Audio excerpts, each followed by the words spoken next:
willing to share what he's done, and I've heard him share some mistakes, and I've heard him share his successes, and that's one of the things I really appreciate with Russell. I know where he stands. So at this point, I'll turn it over to you. Do you want the wireless mic, or you want this? I'll take that. Okay. I like to move around. Good morning.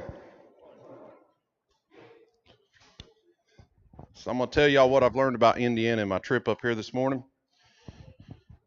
Everyone in this room probably has a birthday between July and probably October. Is that pretty much close? Y'all got that? Okay, we're good to go. Y'all are awake. As Ty said, I'm a first generation farmer. We started farming in 2012. We started with 30 acres. We fluctuate anywhere between 1,000 to 1,500 acres a year. Land turns over pretty quick where I'm at. The most profitable crop is the last one, and it's typically a house. So we have a lot of land development. I think right now in my county, land selling anywhere between $32,000 and $35,000 an acre. They break it up. They build a house on it with about 14,000 square foot lot. So that's why we see a lot of turnover in the acres that we're farming on. So where's Monty at? All right, Monty's back here in the back. So if y'all don't like my presentation, blame Monty. So we were having dinner last night, and he said farmers were getting tired of people just coming doing a 1 hour PowerPoint. You don't get any interaction. I'm going to ask y'all to raise your hands. Y'all are going to be involved in this.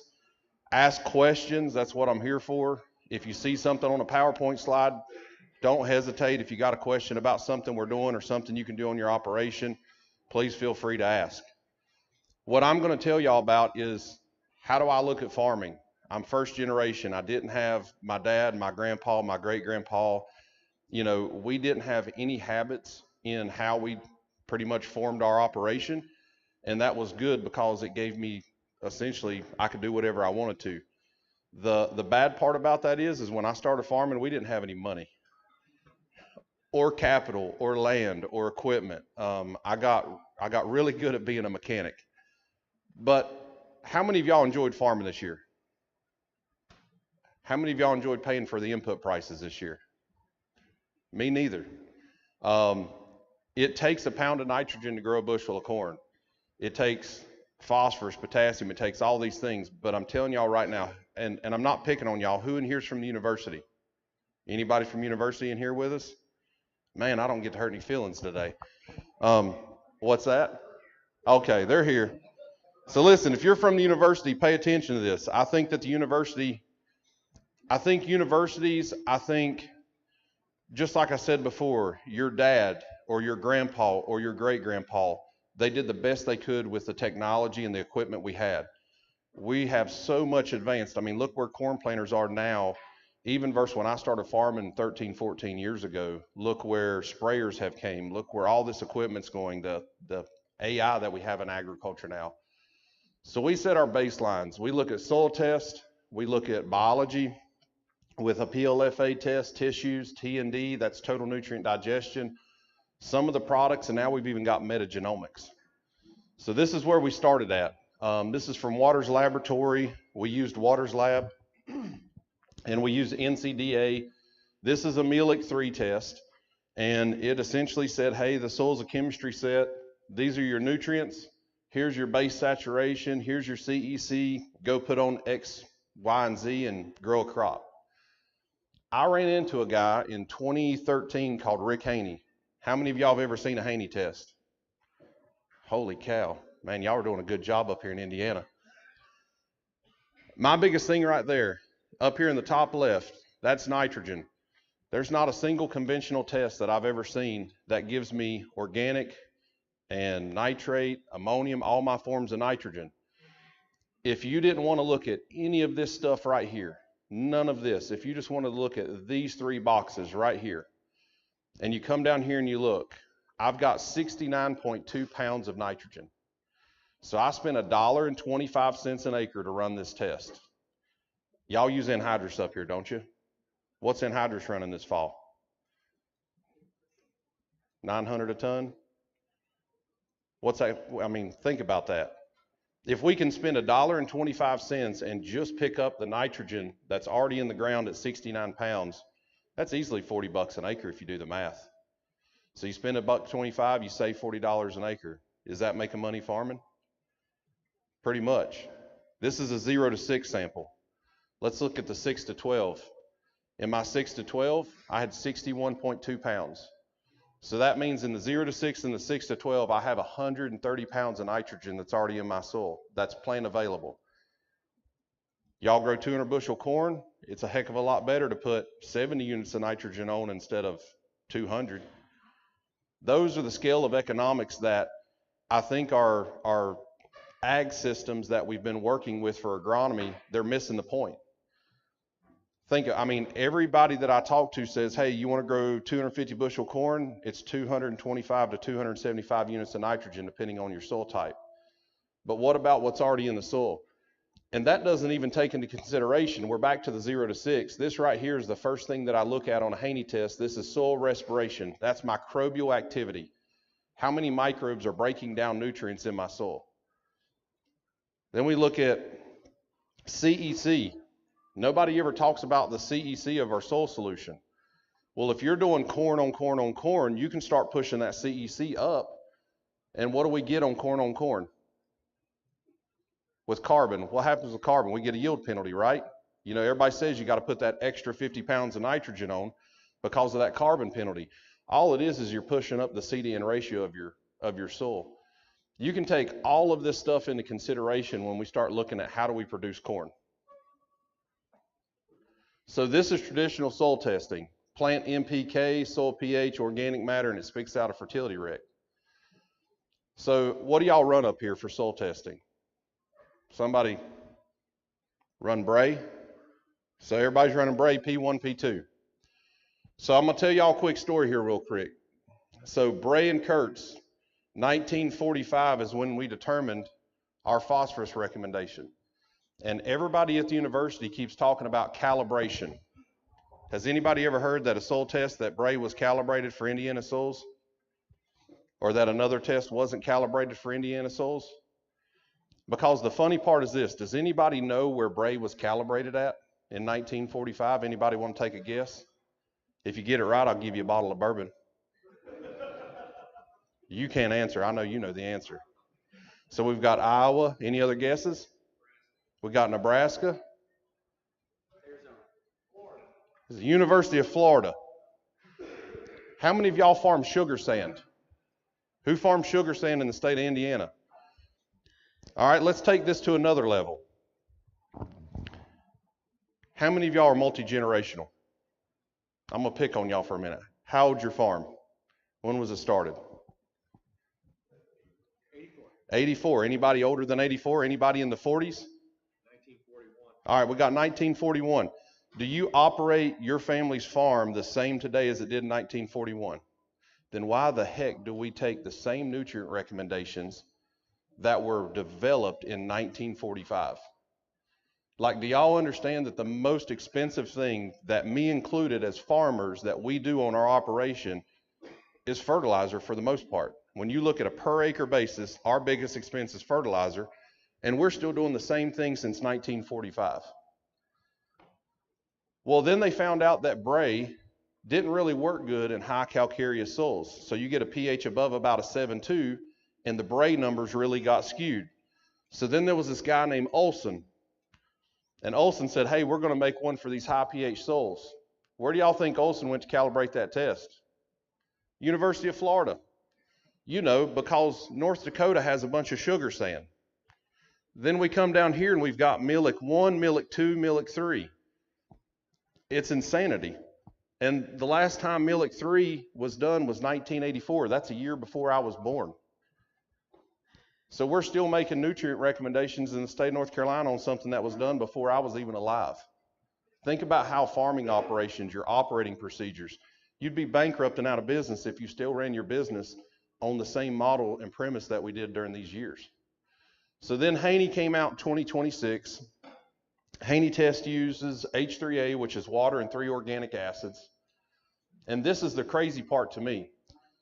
So when I look at Millic 3, it's a very low pH, and it pulls the soil down to about a 3.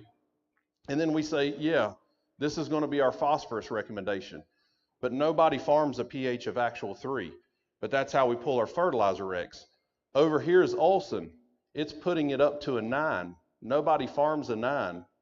Then you've got water, which is ranging from about a 5.2 up to about an 8.1. And then H3A follows here on the lower pH soils, and it follows here on the higher pH soils. It mimics nature. It's what actually happens in the field. It gives us a better read on plant available nutrients. And so this is what the Haney test takes into its calculations for its fertilizer recommendations. One of the things you're going to hear me talk about, so this is that H3A extract. It's malic, oxalic, and citric acid. You're going to hear me talk a lot about citric acid. So I wanted to put a picture up for y'all. This is what my farm started with. This is the first year I farmed. I took a picture of some dirt. Does that look like something that y'all would really want to farm here in Indiana?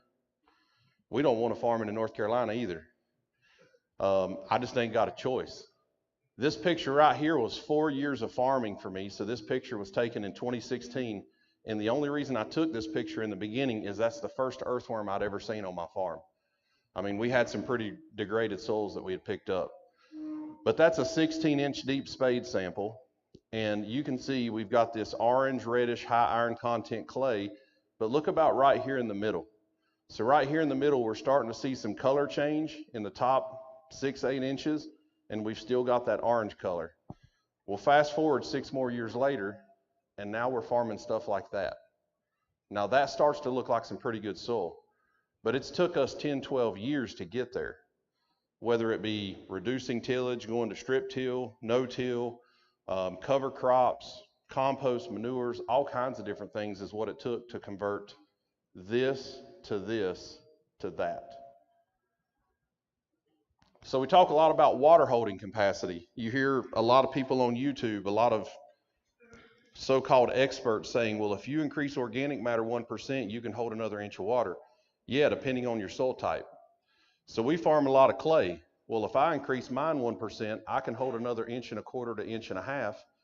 Let's say you got some silt loam on some river bottoms like we farm, we can get 2.5 inches. So if you increase organic matter, it's not always exactly 1 inch of water holding capacity. So let's talk about the number one thing for crop stress. Where are we at in Indiana? About right there? A little bit lower or higher? A little bit lower. So maybe about right here. All right. So that right there puts us in 20 to 40%. So right off of the bat, farming here, where we're at in this part of Indiana, you have a 20 to 40% chance that your crop is going to have moisture stress. That's going to be your number one yield limiting factor for right now. We can address fertility with soil testing. We can address disease with different practices. But I can tell you right now, can anybody in the room make it rain? I can't either. Not unless you got irrigation. So if we start looking at potential for water stress, who in the room here has had water stress on your crop in the last year or two? Pretty much everybody, me included, had the same thing happen. So if we know that that's going to be the potential, we know that we're 20 to 40% chance of having that stress. There's tons of ways to deal with that. Reduce tillage if you can. Implement cover crops if it's worth it. I'll tell you right now, I believe in cover crops, but guess what? Last year I had a hurricane. We got 60 inches of rain in about 24 hours.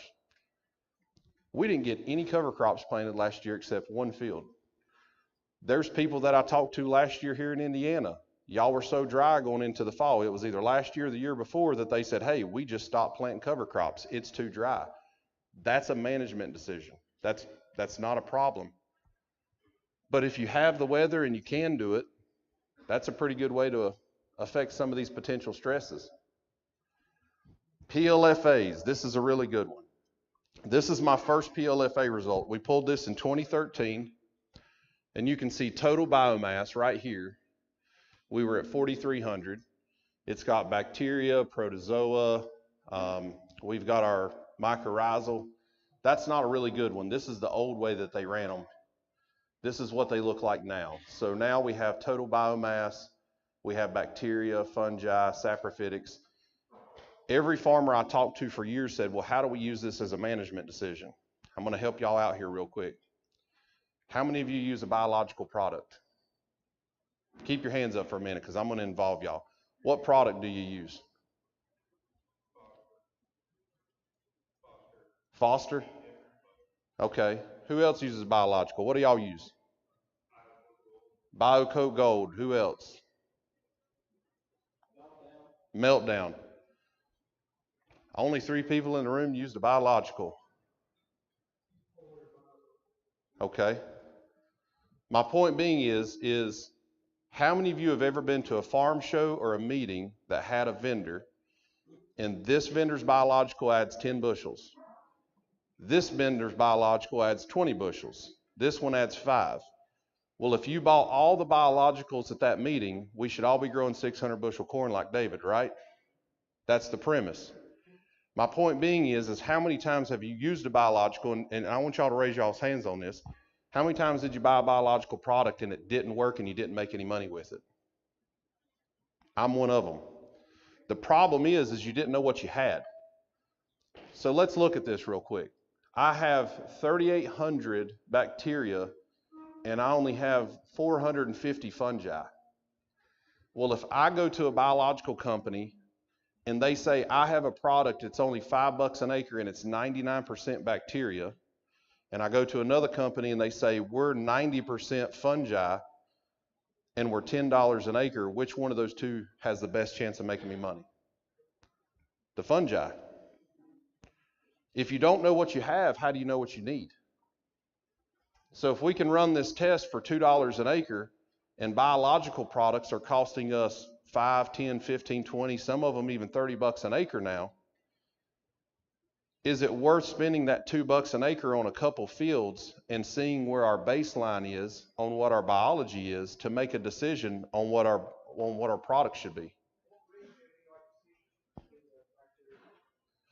What ratio do I like to see in the bacteria to fungal ratio? I don't know, and if anybody tells you they do know, I think they're full of it. It depends on the crop. So if I'm growing corn, I want to be I don't want to be even 1-to-1. I want to be more bacteria in a corn crop because what do you want to do with corn? You want to solubilize nitrogen, you want to get it into the plant. So if you go to a 1-to-1, you slow down that nitrogen curve. If I'm going to beans, I don't need that as much nitrogen uptake into the plant and solubilize it as fast. So yeah, you can push beans closer to a 1-to-1 or beyond. If you're in a pasture setting and you're growing like a fescue hay like we would, you can be a 3-to-1 bacteria to fungal ratio and still solubilize enough nitrogen. But if you take that same 3-to-1 from pasture ground and try to grow corn in it, it's going to be stunted. So there's so much to learn on this. It's really hard to have a definitive answer on what should that ratio be. Any other questions before we move? Tissue test report. Everybody in this room has probably seen one. All that we used to get as farmers, and if I'm in y'all's way, just tell me. All we used to get is we would get what our values were, and then it would say, hey, you're either high, you're sufficient, or you're deficient. You know, here's your report. Good luck on correcting any issues. I thought tissue test was a complete waste of time because, yeah, it gave us a baseline, but it didn't give me a direction to move and make a decision on the farm. Total nutrient digestion. How many of y'all have ever seen a TND test before? Nobody. All right, so this is 0 to 6 inches. Look at nitrogen. I have 2,988 pounds of nitrogen in the top 6 inches of this acre. Do y'all think I have a nitrogen problem? Do you think I'm running low on nitrogen with 2,988 pounds? Here's the problem. All of that's not available. The reason it's not available is the number right above it is my carbon is 35,280, and those two right there are attaching to one another. Let's look at phosphorus. We've got 1,080 pounds of phosphorus. Do you think that if I go out, y'all use DAP or MAP up here? Y'all are MAP country. So if I go out and put 100 pounds of MAP out and put 52 pounds of P2O5 out, do you really think that that moves the needle on my total phosphorus in my soil? It's not even close.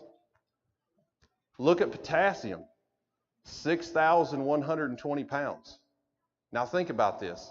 If you went and applied 100 pounds of 0060, that would only represent 1% of the potassium that I already have in the top 6 inches. Same field, 6 to 12.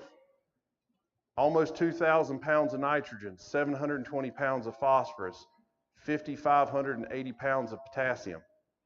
I've got 12 to 13,000 pounds of potassium in the top foot. What's the problem with it? It's not available.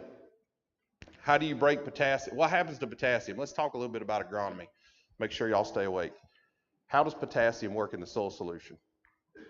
Don't know? Anybody know? Come on, we got to have some Purdue kids in here. They're quiet this morning. Come on, anybody who graduated from Purdue University? Young kids. Come on now, don't be scared. Did you take agronomy? How does potassium work in the soil solution? What happens to potassium when we apply it to the soil? Huh? It dissolves, right? But what happens after potassium dissolves in the soil solution? Does it stay available? It binds to clay. So what y'all have to understand is there's a bell curve. We apply potassium here and it dissolves, and we have a really big pool of available potassium, and this is the peak. And then it starts to, chemistry happens, and potassium availability starts going down because it binds to those clay particles. So this is where I'm going to hurt some feelings this morning. How many of y'all put P and K out in the fall? Come on, them hands was really low for that one, guys. Think about this. How many of y'all put P and K out in the fall? I'm not saying it's not the easiest way to do it. What I'm telling you is that the most efficient way to use your fertilizer dollars?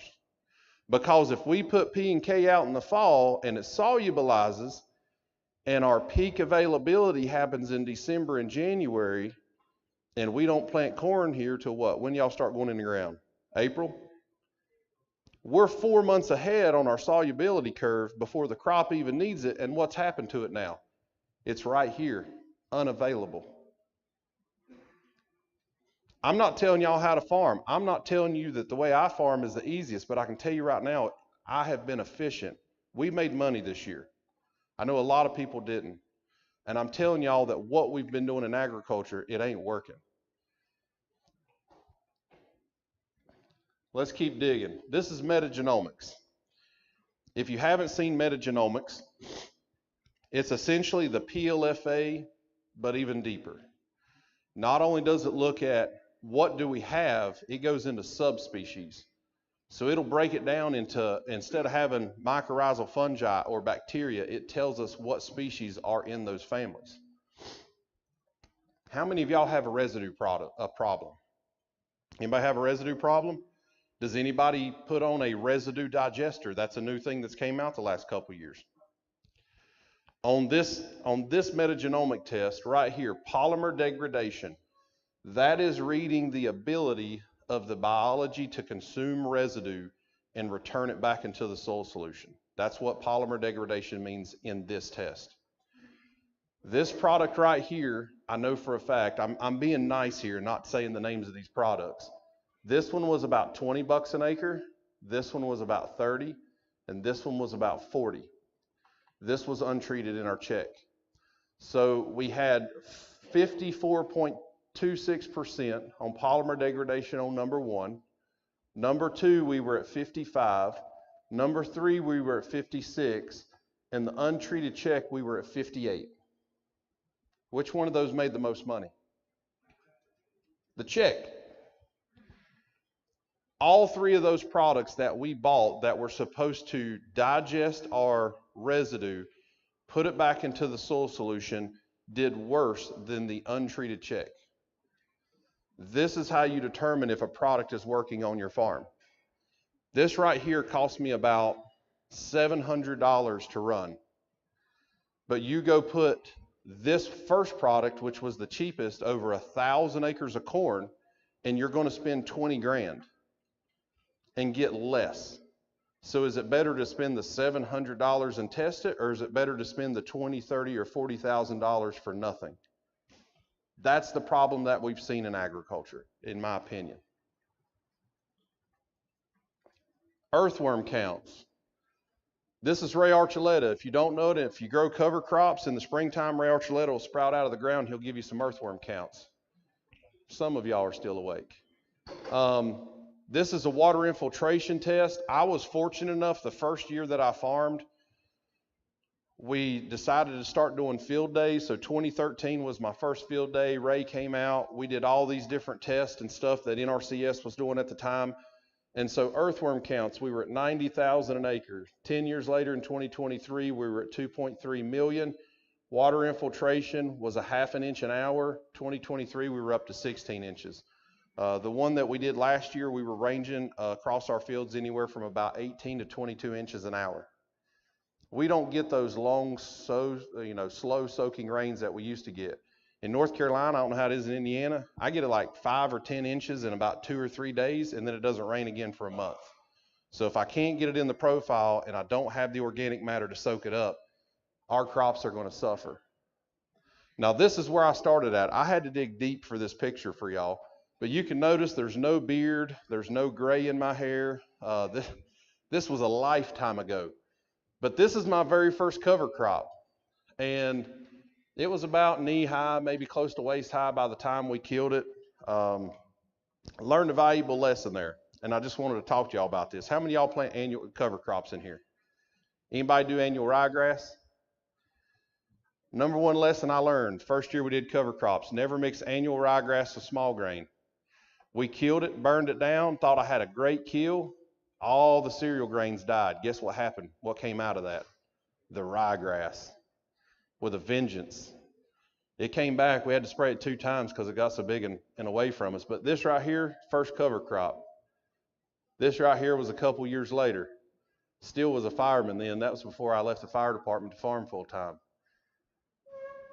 How many of y'all planted cover crops and a seed company says, hey, if you plant clover, you should have 50 pounds of nitrogen, or if you plant vetch, you should have 100 pounds of nitrogen?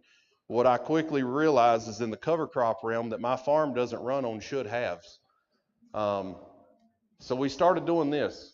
We go out in the field, we take a 2 foot by 1 foot sample. We used to dry it on a trailer because the lab would make us dry it ahead of time and then send it in. NRCS had a way that you could like bake it in an oven at like 250 degrees. My NRCS DC did that one time. He almost got divorced from the smell, so we don't recommend that. But this is what it looks like. So this is a cover crop nutrient analysis. So I told you right here, carbon to nitrogen ratio. I think this is one of the big things in agronomy that we've missed on the cover crop side is what's y'all's annual rainfall up here? 35, 40? Y'all are pretty close to what we are, so these numbers are going to match pretty close for y'all. 40 to 1 is what I go for if I'm looking for maximum nutrient release. If I can come here and have a C to N ratio of 40 to 1 or less, I'm going to get 80% of the nitrogen, 70 to 75% of the P and K, and everything down below at 70%. I can get that in that year's crop. How many times have you seen it in a magazine, YouTube, Facebook, that a farmer said, I planted into green tall cereal rye this big and my corn was yellow and stunted and it was horrible? It showed up, what, 2 years ago? Y'all were dry in the spring and you could see it right down to the row in a field that had cover crops and didn't. It wasn't the cover crop's fault, it was a management decision. I mean, once again, I have some friends in Indiana. I was on the phone with them that spring. Hey man, what you doing? We're in the sprayer as fast as we can go to kill this cover crop as quick as we can. That's the trigger that you have to pull if you're in a dry spring. But let's take some numbers here. Who's got a calculator? You mind helping me real quick? You got a calculator on your phone? Do 166 times 0.8.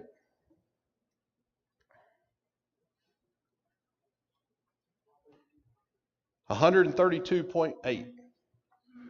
So if I had this cover crop analysis going into 2026's corn year in a couple months, then I'm going to take 132 pounds of nitrogen from this cover crop and apply it to my corn production. And I can do that if I'm below that 40 to 1. Let's do 47 times 0.7.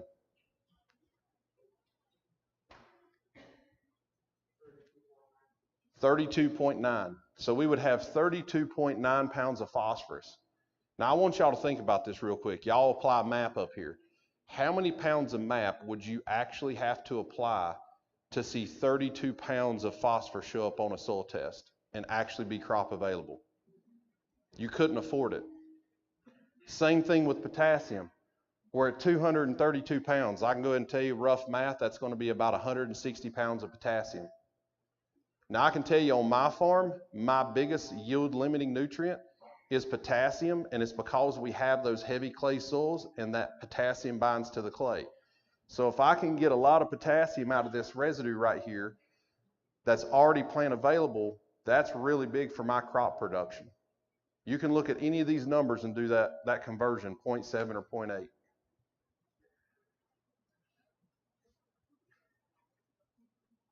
So NC State University, in all their wisdom, said, hey, you can't grow corn with less nitrogen. You got to have 1 to 1.25 pounds. I agree with that. That's how many pounds of nitrogen it takes to make a bushel of corn. It doesn't mean that I have to apply every single one of them. All these were no-till except plot number 2. Plot number 2 is the square, where we applied no nitrogen, about 60 bushels. 50 pounds of nitrogen went up, 100 pounds of nitrogen went up, 150 pounds of nitrogen, it went up.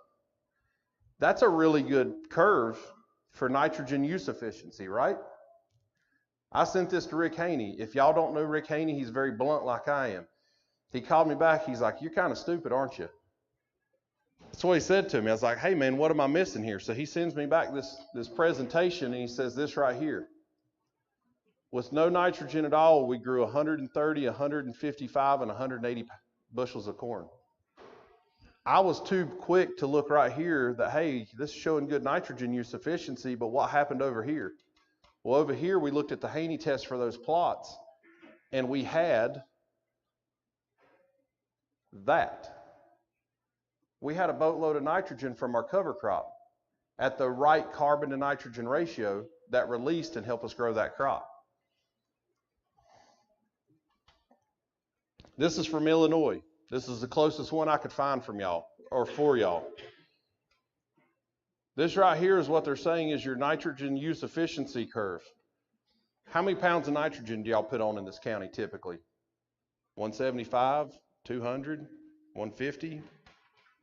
Don't be afraid to share. Nobody's going to take you out back and whoop you. How much nitrogen do you put on your farm? 200? All right, let's look at 200. So we applied 200 pounds of nitrogen. We made 150 bushel corn to probably about 275. Now, how many of y'all can farm on a 120 bushel yield swing? Let's say that you make a plan for farming for 2026 based off of these recommendations and you follow them to the T and your yield may be 150 or it may be 270. Can y'all farm like that very long? I couldn't. But this is what the university is telling us, hey, this is our yield curve. Let's look at what happened here. Y'all have farm parties here? Do the young kids have farm parties in the state of Indiana? We do in North Carolina. What happened was that some kids from the university went out and they got drunk and they shot the side of a barn with a shotgun and then they drew a line through it and they said, that's calibrated. But same thing, let's look right here, 200 pounds. We had 80 bushels of corn up to 250. That's a 170 bushel swing for a farm party. That's the insanity to me. I'm first generation. I didn't go to college for ag. I didn't take agronomy. And I see stuff like this and it makes no sense to me. That they're going to tell a farmer that this is what you should do and they're yielding 80 to 250. I don't know very many farmers in here that are going to have 170 bushel yield swing in their fields. Y'all are better farmers than that. This was here in Illinois. This is based off of the Haney test. So pre-plant, this is nitrate, this is Haney nitrogen, and this was the difference. So we applied 220 in the blue, 180, and 160 in the green. Here's yield. 313, 300, 311. Which one of those made the most money? Was nitrogen their yield limiting factor? Nope. So they thought it was a fluke. So here's post-harvest. So remember, we're growing 300 bushel corn with 220, 180, 160. We pulled the post-harvest nitrogen. Look how much nitrogen was left over. That's a boatload of nitrogen left over. We applied 160 pounds of nitrogen, had 153 left over. How does that happen? Nitrogen release from organic matter breakdown. If they had a cover crop, nitrogen release from that. Did they over apply nitrogen? Did they already have some in the soil with their Haney test? There's tons of factors that they over applied nitrogen by a boatload. 2023, we decided to put in more plots. Here's 220 pounds of nitrogen all the way down to 80 pounds of nitrogen. 220 made 257.8. 80 pounds of nitrogen made 258.4. Which one made the most money, guys? How many people realistically, and this is for me to ask y'all, I flew up here, I'm talking to y'all, how many of y'all are going to leave here and potentially try to put something in where you cut back on a rate of nitrogen in a field? That's why I'm here. The only way you're going to learn is to do it on your own farm. I'm not saying that, we've got Beck's plots, we've got the extension plots, we've got private companies doing plots. That is great information. But the best information that you're going to get to make money in actual row crop production, it's on your own fields. That's what I'm trying to get the point across. Look at how much nitrogen was left over post-harvest. So we applied 80 pounds of nitrogen. We grew 258 bushel corn, and we still had 112 pounds of nitrogen left over on the lowest form. Over here, where we applied 220, we had 151, made about the same yield.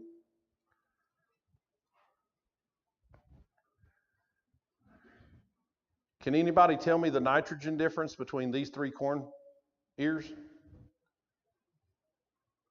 It's astronomical. This is the first time Rick Haney got me to do this kind of work, the same stuff that I'm talking to y'all about. And should any of you leave this room, I want to start with this disclaimer here real quick. Nobody in this room should leave this meeting and grow a corn crop with no nitrogen applied to it whatsoever. There's a lot of people that say we can give up fertilizer, just kick the habit. Don't do that. That's a nightmare. Rick Haney asked me to do this on 5 acres, so I tried it. If y'all want to leave here and your farm can economically sustain itself, if you lose 5 acres of corn, then you can try it, but do not do this over big acres. This had 250 pounds of nitrogen applied. This had 125, and that had 0. That's the first time I ever did it.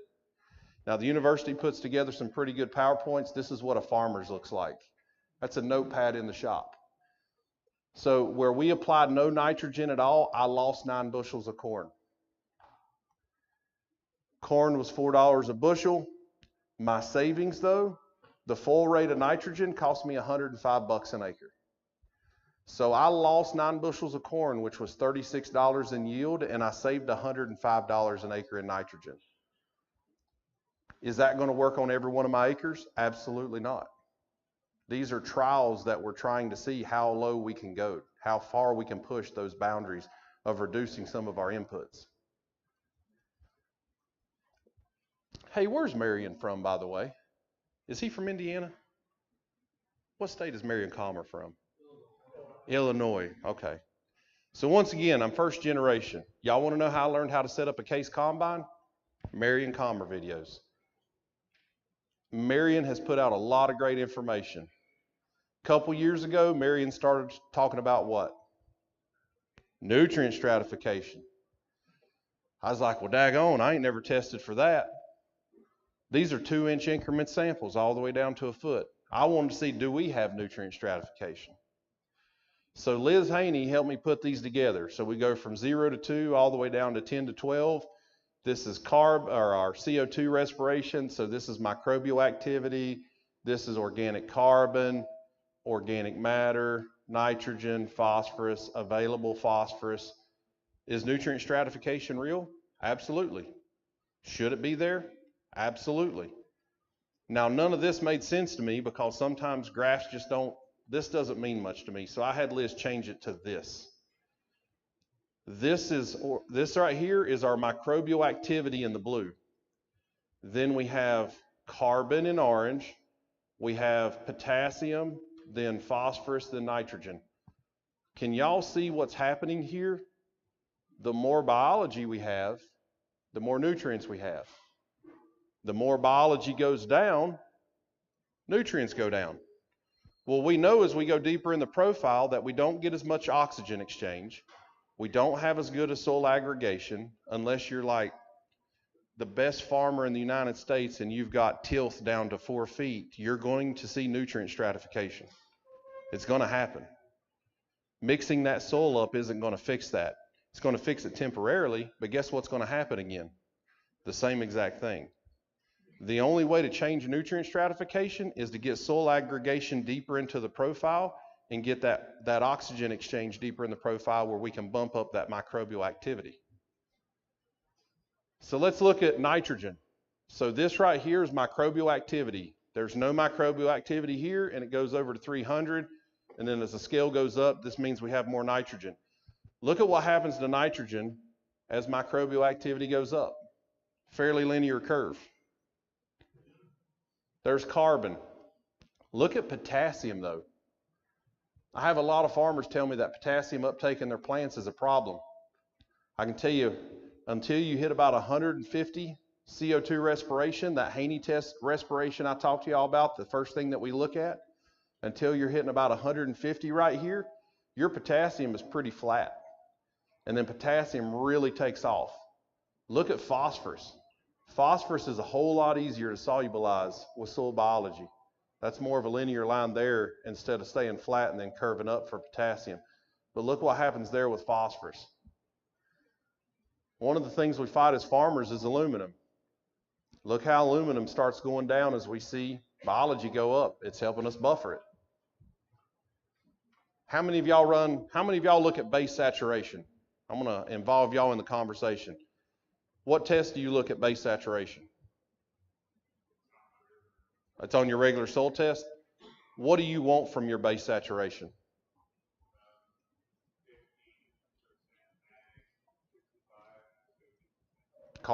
Calcium.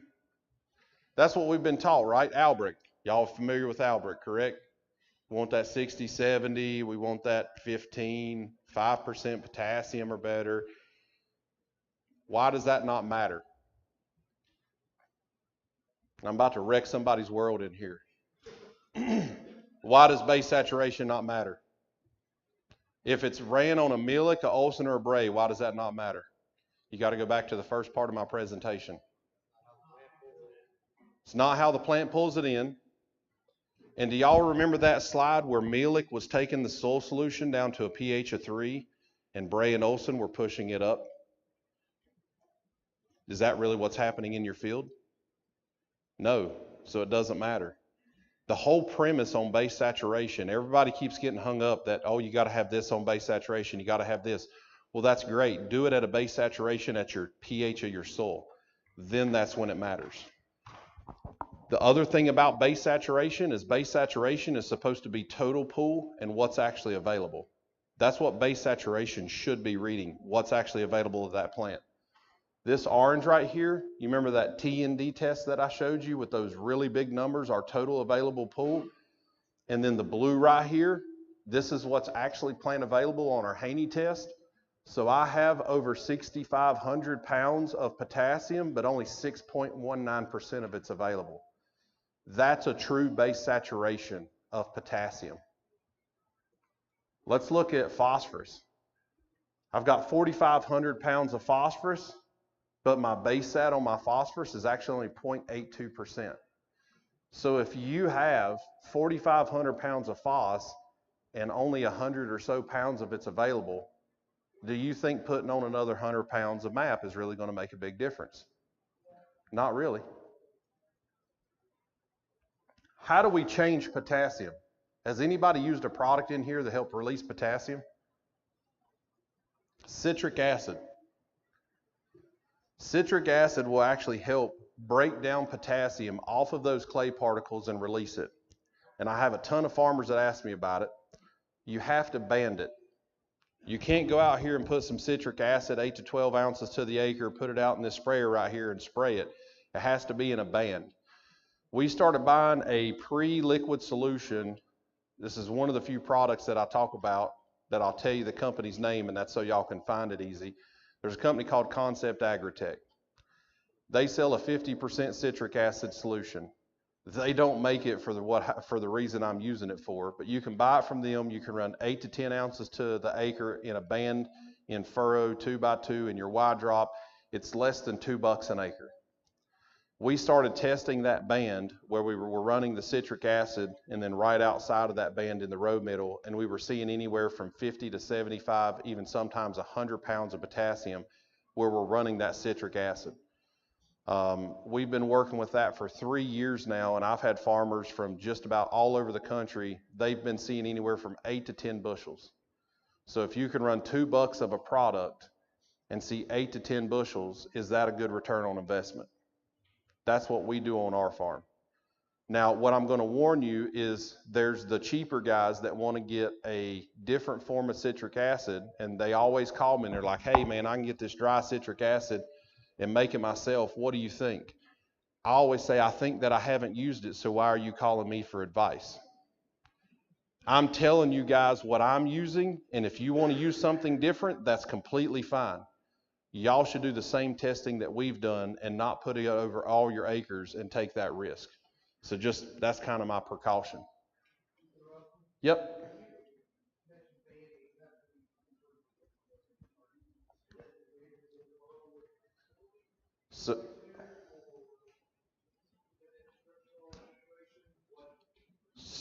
So I've ran it underneath my strip freshener out of the bottom shank where we've put it at the below the row. I've ran it in a 2x2 coulter system on the planter. We've got the deep injection bar. We've ran it through there, and we've ran it through just a regular wide drop. We've also ran it in furrow through a Keaton seed firmer. So there's a lot of different ways that you can put it, but the thing of it is you want it to be banded, because if you're taking 10 ounces and putting it out over an acre broadcast, you're putting it on 2 million pounds of dirt. I want to put it on specifically that row area or right beside the row where we're going to solubilize that potassium so the plant can take it up pretty easy. No. At 8 to 10 ounces, no. Once again, y'all want to go a higher rate than that, and potassium's a really bad problem for y'all, do it on a very limited number of passes to see how far you can push that rate. I have never went over 20 ounces. So if you're going to go over that mark, you really got to be careful.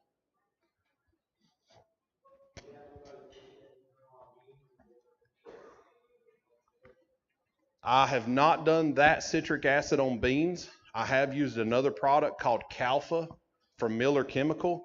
It's a carboxylic acid, just like it's got citric acid in it, but it has other ones in there that help break like calcium off of phos, zinc off of phos, stuff like that. If you're doing 2x2x2, would that dilute that? You'd have to go a higher rate if you're making 2 bands, right? Not necessarily, because you've got the same amount of citric acid. It's kind of like nitrogen. It diffuses in the soil solution. So if we're going on both sides of the row, you're still going to see it dissolve into that soil solution.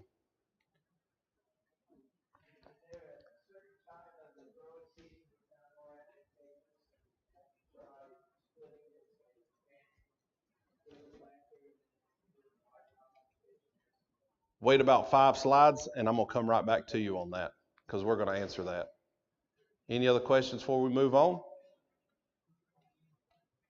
So talking about base sat, we'll finish this up. Here's calcium.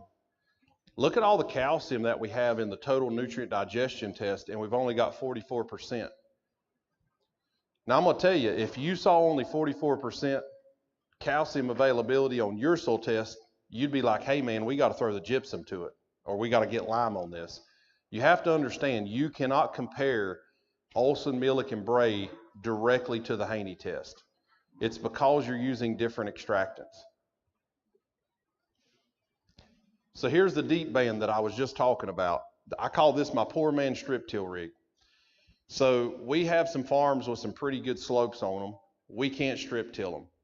So we wanted to see how can we place nutrients. So first year, I think I did like every other farmer did. We go on Facebook Marketplace, you find those old fertilizer coulters somebody junked off of a planter for $100 a row.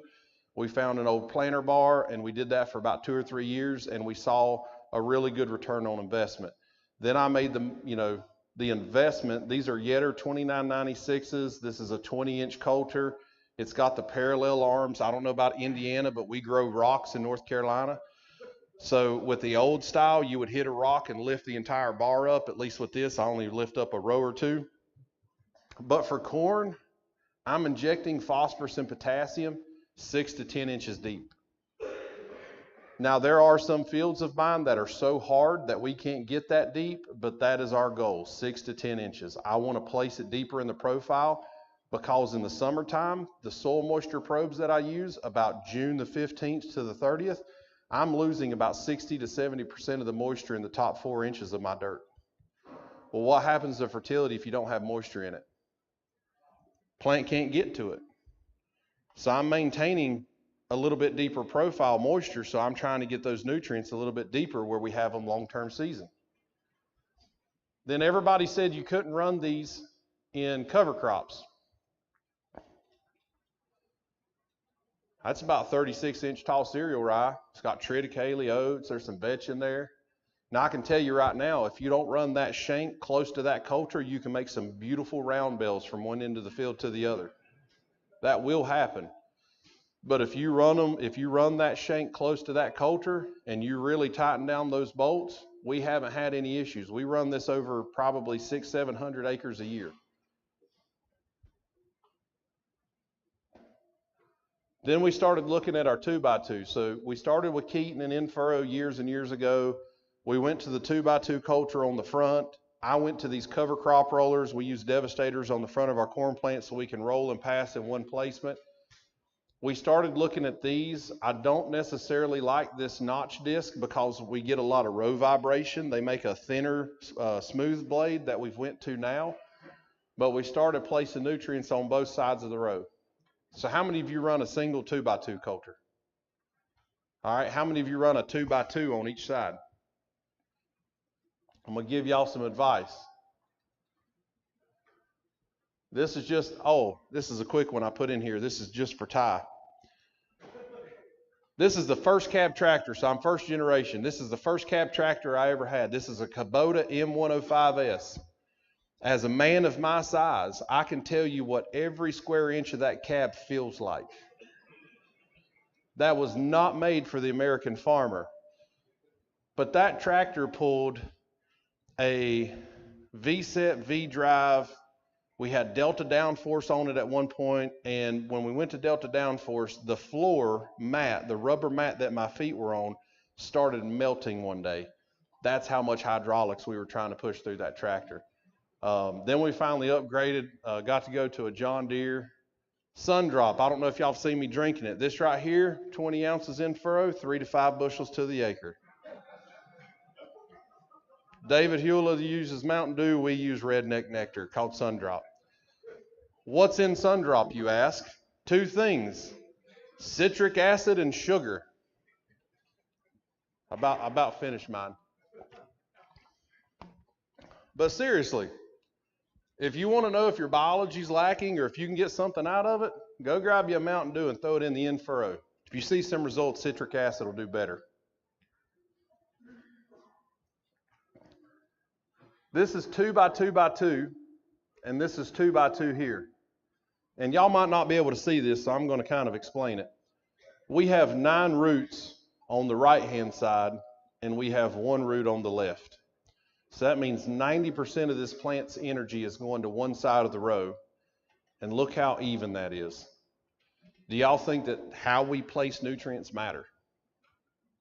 More than we can comprehend.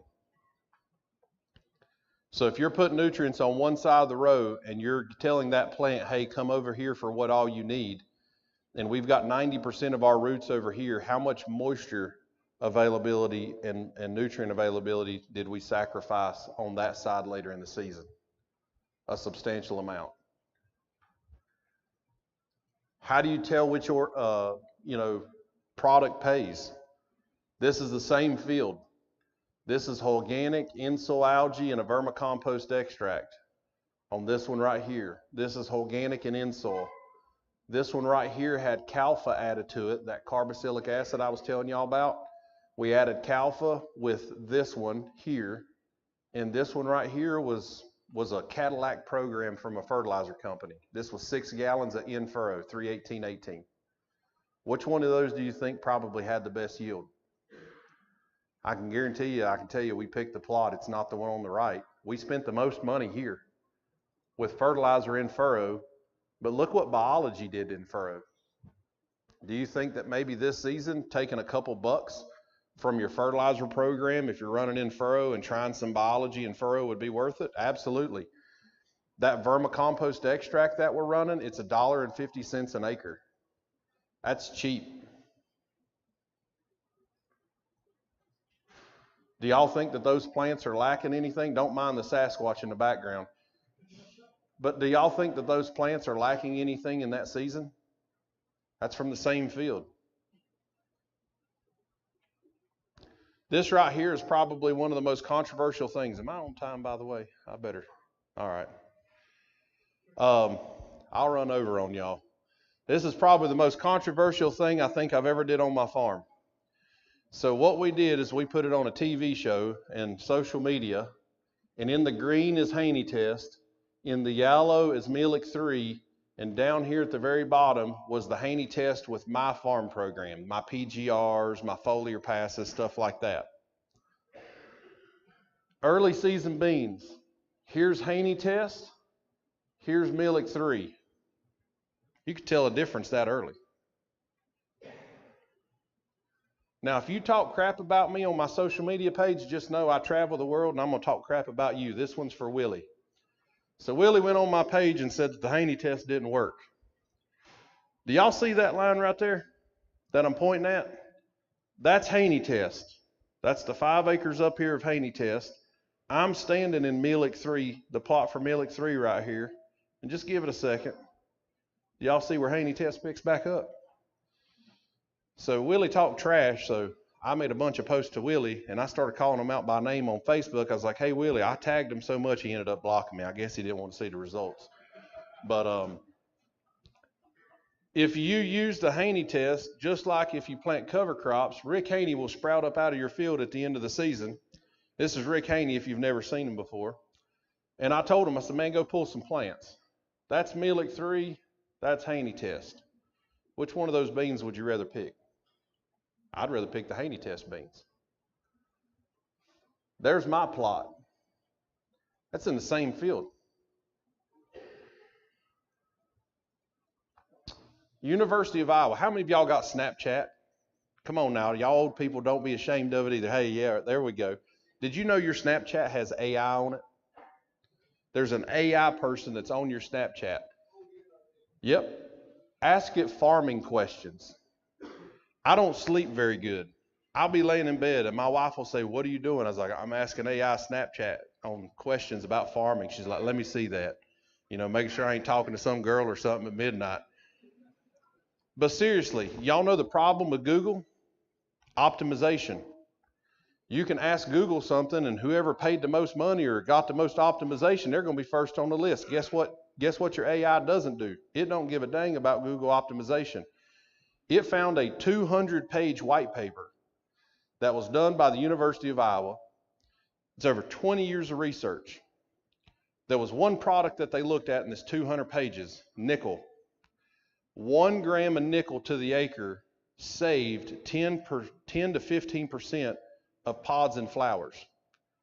Now you think about that. Beans are aborting 50 to 70% of their pods and flowers. If you retain 10 to 15%, who in here yielded 60 bushel beans last year? All right, add 10 to 15% of that. Would you rather have that 10 or 15%? You're talking 6 to 8 bushels to the acre that you could add on top of what your yield was. Nickel's 13 cents an acre if you buy it from the right place. So I'm going to tell y'all a funny story. I called the fertilizer co-op and said, hey, I want some nickel. He said, yep, we've got it in liquid. He gave me a number. It was $5 to $6 an acre. I called a chemist buddy of mine at the university. I said, hey, this is the nickel in this product. Can you help me find it? One day they're going to arrest me for the things that I buy on Amazon. But you can buy nickel hexahydrate. It's a little green prill. You can get 500 grams of it for $45. Now the problem is I tell everybody about this, and the funny thing is Cameron's actually here. I told Cameron about it, and he's like, man, they're sold out. So if you want some, you better buy it now and don't get close to the season, because I'm telling everybody about this for the last 2 years, and they sell out on Amazon now every single year. And there's other people that sell it, but it's nickel hexahydrate. It's a little green prill. It dissolves really easy. It's about 13 cents a gram. And when we started looking at it, 1, 2, 3, 4, 5, 6, 7, 8, 9, 10, 11, 12, 13. There's 14 either pods or finished flowers on that one node. When we started using nickel, we started seeing 10 to 12 pod sets per nodes, massive clusters of pods. Over here, same thing. 1, 2, 3, 4, 5, 6. There's 6 on this one. Look at all these clusters. Most of the time, I was seeing 2 or 3 pods per cluster. We started putting some nickel out there. Now, here's the thing. Nickel only works during reproduction. No reason to put it out early season. If we make a pass at R1, it has nickel. If we're going into a heat and dry spell, R2, R3, I'll put another pass of nickel on there. It's only meant to maintain flowers and pods during that R1 to about R3 going into R4 phase. But you can do it for 13 cents. Even, hey, double the rate, 25 cents an acre. I waste more than that in spilling chemicals a year. Now here's the fun part. This right here is the emotional curve of my two-year-old daughter every day. This just happens to also be the nutrient uptake of a soybean plant. How many of y'all have ever seen that? That's insane, how things turn off and turn on. What's the number one needed nutrient in a soybean plant after R3? What's our average national soybean seed weight or count per pound? 2,800 to 3,200 seeds per pound. That's national average. How long's it been like that? Forever. What's the number one thing that'll help you with that? Right there. Zinc. Zinc is what helps plants, a soybean plant, move nutrients and moisture out of the branch and stems and into what? The bean. It's zinc. We're using a $6 a gallon zinc sulfate unchelated, and we're putting it out at 1 quart to 2 quarts to the acre right around R3. That's $1.50 to $3 an acre. That's still economical at $10 beans. And we're able to push that bean size late in the season. Now, once again, if you're in a D3 drought in Indiana, don't waste your money. You're not going to be able to do it.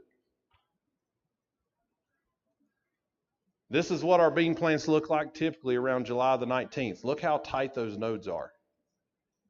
That's stacked. Now, the thing that my wife does hate about being part of our family and my wife is the fact that I bring soybean plants in the house and they stay there for a month so I can show y'all. But this is a month later, and here's August the 19th. This one shriveled up now. Look at the difference in just 1 month on our plants with our foliar program late season. Anybody that tells you foliars don't pay either aren't using the right product, the right rate, or doing it at the right time.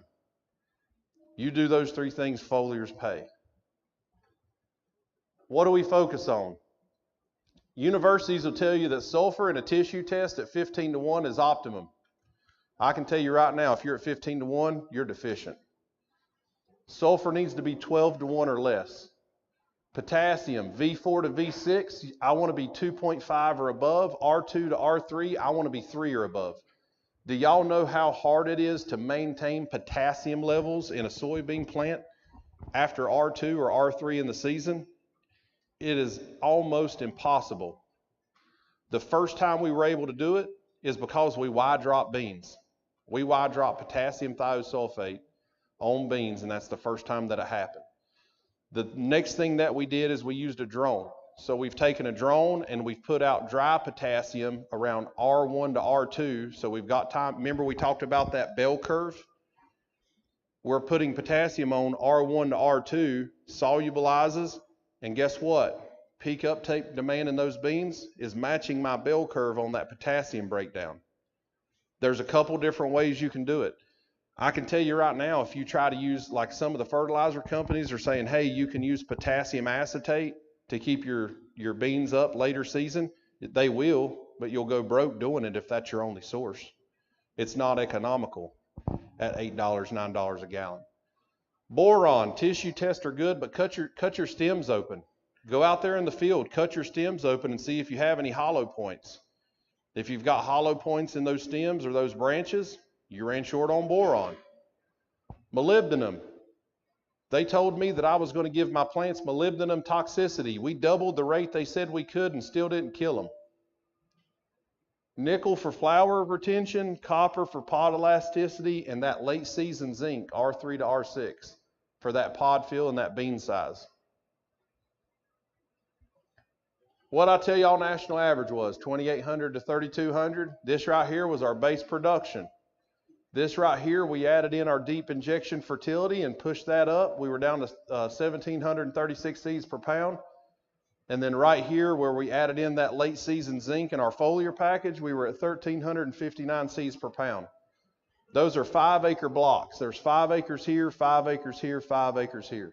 Somebody raise their hand. You can push, those aren't pinto beans. That's a soybean seed.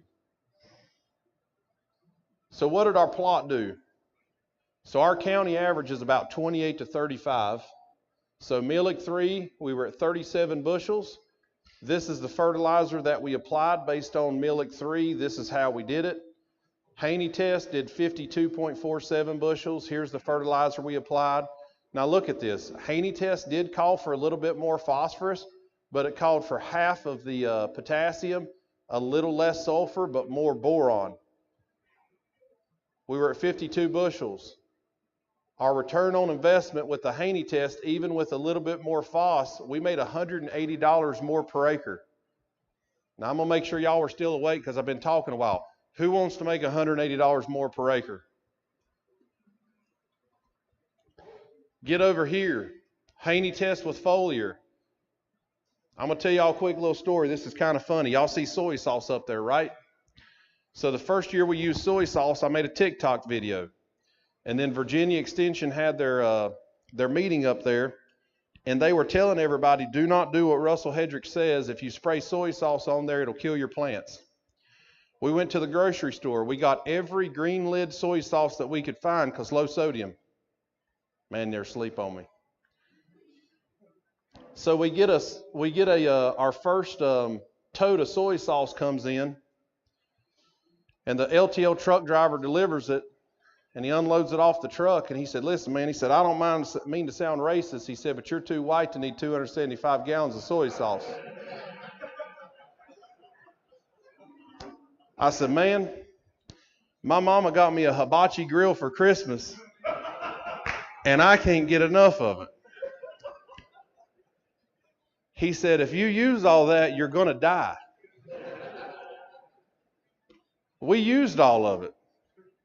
I called the company we bought it from, ordered 2 more, told them I wanted the same company. Guess who shows back up? Same truck driver. He goes to unload it, and he was like, have you used all that? And I left the tote sitting outside so he could see. I was like, yeah, man, we got through this stuff in about 3 weeks. He's like, dude, I don't know what you're made of, but he said, you're going to die of a heart attack. Then I finally explained to him that it was actually fertilizer. But you got to have fun in farming. But it's a potassium acetate with some nitrogen, some manganese, some fulvic acid. This is sugar, calcium, boron, some algae. Here's our PGR. We came back at R3, pretty close to the same stuff, 86.43 across the scales. That's the same field. I'm talking 15 acres of the same field in 3 5-acre blocks. And those are 3 different production styles that made 3 different yields in the same field. Do you think that we're leaving yield on the table by not trying new things on our farm, putting in a test plot, trying a product? Now, the things that y'all hear about today, those are the winners. For every winner, there's probably 20 losers. But I'm doing them on such a small scale. Like, think about this. You do this on 5 acres and you waste 20 bucks. You're out $100. How many of you have kids in college? What's their tuition cost a semester now? 40 grand a semester for most colleges or something stupid like that? I went to a community college. I think I paid $2,000 a semester. And I think that was a better education than what we're given now. But my point being is, this is your crop college. If you have to spend $100 and on a 5-acre test plot, can your farm not sustain losing that $100 to really figure out, hey, maybe this $100 over here made me way more than that? And then we can implement that over more acres. A lot of farmers in North Carolina talk about how the high yield plots really don't matter. Well, to me, the high yield plots are how I learn what I can take to my base production acres. We carry that information from the high yield stuff to our base acres, like the borons, the molybdenums, the calciums, the algae, stuff like that. Deep injection versus broadcast. So we've got 100% dry, 150% dry, 200% dry, and then we've got 100% deep injection, 75 and 50%. 100% dry P&K, 135, that's close to county average. Dry fertilizer at 150, 152. Dry fertilizer at 200%, 168. Look at deep injection. You remember that Yetter bar with those coulters on either side? That deep injection was 219. Do you think that fertilizer efficiency is a problem in how we do it right now in agriculture, throwing it out the back of a spreader? Absolutely. Is it economical to do every single acre the way that I'm doing it? No. You can't get over them. We've got to have some change, but you can do better on some acres. 75%, 193, and 50% of our P&K was 176. 50% of our P&K was 176, and 100%, well, let's just go to 200%. 200% dry was 168. I made more with half than I did at 200. That's huge when it talks about our input prices right now. Where 1034.0 or 1137.0 are, where MAP prices are, stuff like that, you can put it in a band and actually have better yield than a 200% or 100%? Heck yeah. And I can tell you right now, we run the economics on everything on our farm. That deep injection bar I told y'all about, it cost me $5 an acre. Tractor depreciation, the person operating the tractor, and repair on the bar and maintenance, I'm $5 an acre. Do you think that's worth $5 an acre to save 150% on your P&K and still make a better yield? Any day of the week. Balancing C to N ratios. Nitrogen management as a whole in agriculture right now sucks. There's no other way for me to say it. We're going to put anhydrous out in the fall. We're going to go out there, put some corn out, and we're going to hope that it's all there. And I've showed you the inefficiencies. One of the efficiencies that we started looking at, this would have been about 2013, 2014. The Australians are probably 25, 30 years ahead of us on foliar feeding. So Robbo Robinson, he's down there in South Wales of Australia. He shared some of the production practices that they were doing on their row crops. And Thompson in Kansas, Jimmy in Oklahoma, all the way over to me in North Carolina, some other people up here in Indiana, just the people I know that we started playing with this stuff. If you take urea and liquefy it and you foliar that on a plant, how long does it take for that plant to absorb that nitrogen? Any guesses? Pretty instant. It's about 90% in the first hour. So I want y'all to think about this. 1 gallon of 21% liquid urea has roughly 2 pounds of nitrogen in it. So even if we go spray a 5-gallon rate, that's 10 pounds of nitrogen, right? Well, let's say that you've got a cold, damp spring, your corn comes up, and it looks awfully ugly.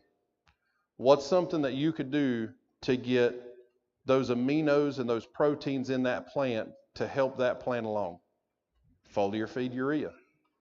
There's 3 or 4 people across the Midwest that I worked with this last year that exact thing happened. They planted corn. It was cold and wet. It took 30 to 45 days to come up. It looked like crap. We told them to use the liquid urea. Some of them believed us, some of them didn't. So they did some field splits. You could see it down to the row where they made that application. How many of you can put granular urea, 32% or anhydrous ammonia, and get 90% of it in the plant in the first 24 hours? 0. Let alone the first hour that we see out of the liquid urea. There is efficiencies that we haven't been looking at. And I'm not telling you to add this to your program. I'm saying if you're looking at putting 200 pounds of nitrogen on your corn crop for 2026, take 10 pounds of that, pull it out of that, whatever direction you were going to put it, whether it was anhydrous, 32%, whatever it may be, and start looking at that in a liquid form of urea that we can apply it at a certain part of the season when you might need it. It's just a way for us to reallocate dollars that we were going to spend to something that's more efficient and a better production.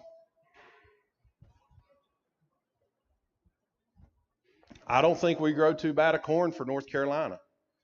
I invite any of y'all to come to our field day. Bring a shovel and you can look at my soils compared to your soils. Y'all have way more crop potential in Indiana, Illinois, Iowa, and some of these upper Midwest states than we do in North Carolina any day of the week. Can y'all tell a difference between those 2 corn ears? That's the same variety planted on the same day. The difference is this side over here had some soil health metrics put into it. We had cover crops, we had livestock integration, we had some manure. This over here was straight fertilizer. Which one of those would you rather have at the end of the day on your farm?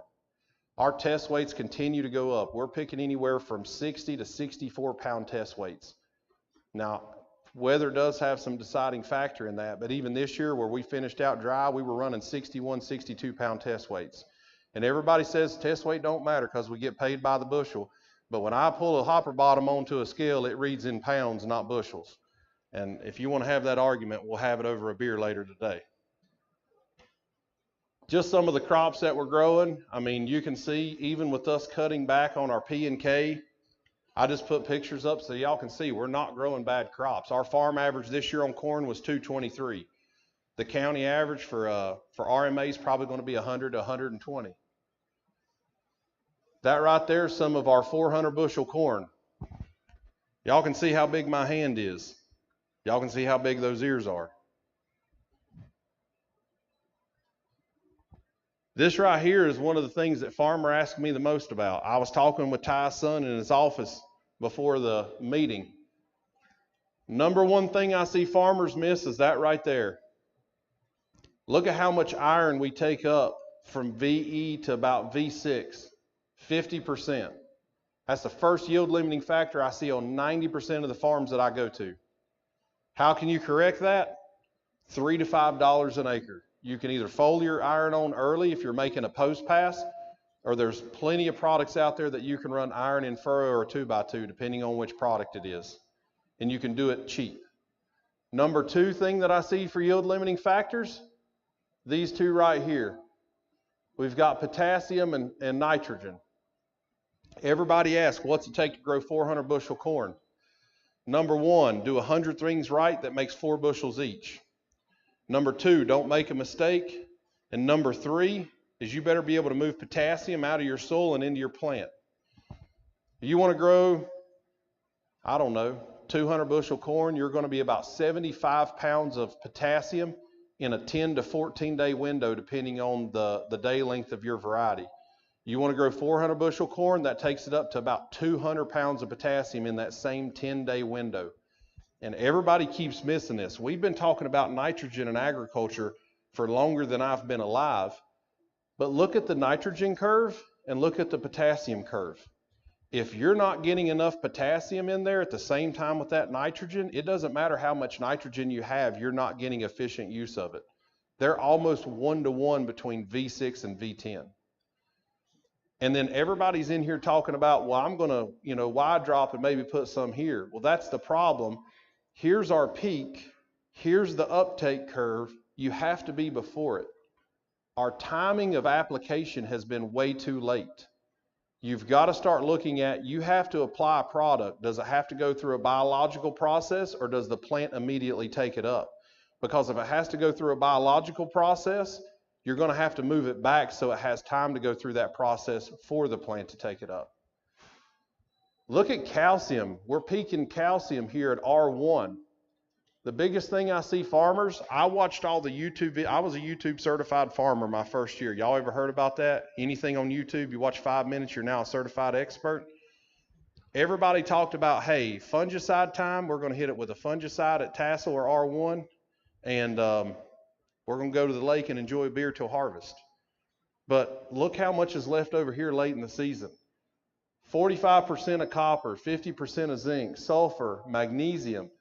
You got a drone or an airplane that's making a late season pass, you can do this for about $4 or $5 an acre. If you got the moisture, this right here, what is test weight? It's a measure of minerals in the kernel. The heavier the kernel, the more test weight we have. Well, if we're lacking on any of these in the later part of the season, because what happens to the root system on a corn plant about R2? Starts to shut down. That's why we start to cannibalize the plant later in the season. So do you think that we're really going to have a really good healthy root system pulling up the rest of those nutrients? Probably not. It's starting to shut down. But we can foliar apply this to a plant and see a really good return on investment. This is iron deficiency. Y'all see how really dark and green that is between the secondary veins on a corn leaf? Do you see this right here where it's translucent? Well, if it's translucent, you're losing yield every second that the sun shines every single day. You've got to have that leaf like this if you're going to maximize the potential of that corn plant. And if you have this right here, you're losing yield. That's why iron is important. Corn critical timing. I make a foliar pass at V3. I'll pull a tissue test. We run the AI program. We'll make a foliar pass here at V3 to make sure that that corn plant between V4 and V6 is where it needs to be. What do we determine between V4 and V6? Girth. Our biggest yield limiting factor. You put more rows around, that's the biggest way to pack on yield than any other factor. We wide drop at V4. Why do we wide drop that early at V4? V6 to V10 is our biggest uptake curve on all those nutrients. I'm putting it on at V4 because most of them have to go through what? That biological process. We all understand in this room, correct, that nitrogen is applied and it gets converted through a biological process? Same thing with potassium. Those saprophytic fungus can help break it down. Top dress. If we need to, we can do a foliar or a top dress at V6, V7. We moved our sulfur later in the season. The sulfur in AMS is readily available when we apply it. There was no reason. My CECs are really low. We're farming, 6, 8, 10. We're not holding a lot of those nutrients, especially sulfur. So we moved it later in the season. That may be different for your farm. If we have moisture, don't give up. We manage all the way to R5. That right there is a huge, this is the latest season yield limiting factor I see on a lot of farms. Drones, just one of the tools in the toolbox.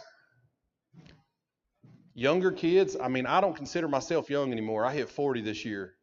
I wake up in the morning and I could have hurt myself in my sleep at this point in life. But think about the younger generation, the kids coming out of college. They love playing video games. Put a drone controller in their hand. It's just like paying a video game, but you can make money doing it. They can add value to the farm if they come back to the family farm, plus they can do some custom work. Drones are efficient. They're the cheapest thing I can run per acre. It doesn't matter if the ground's saturated and wet. I'm not going to cause compaction and ruts. The only thing that slows me down on a drone is wind. And we can even have a way to fight that a little bit. But look at the vortices that are coming off of this drone. This is actually our foliar spray at V3 on this corn. And we're using the drone to do it. And the reason that we've seen such efficiency out of the drones is not only are we coating the top of the leaf, that vortices that carries it covers the bottom of the leaf. Now, which one's the best way to uptake a nutrient into a plant, top or bottom? It's the bottom. If you run the drone right, it's really, really good. If you don't understand how to set a drone up, you can streak a field up pretty good, because we've seen it all over Facebook or TikTok. This is some of the new drones that we're starting to use. We actually got partnered up with a company. We decided to launch American-made drones. Right now, they're being built in Brazil. These are actually getting ready to be produced here in the United States in 2026. I don't know if you want to pause it for a minute. So listen, I'm going to tell y'all something.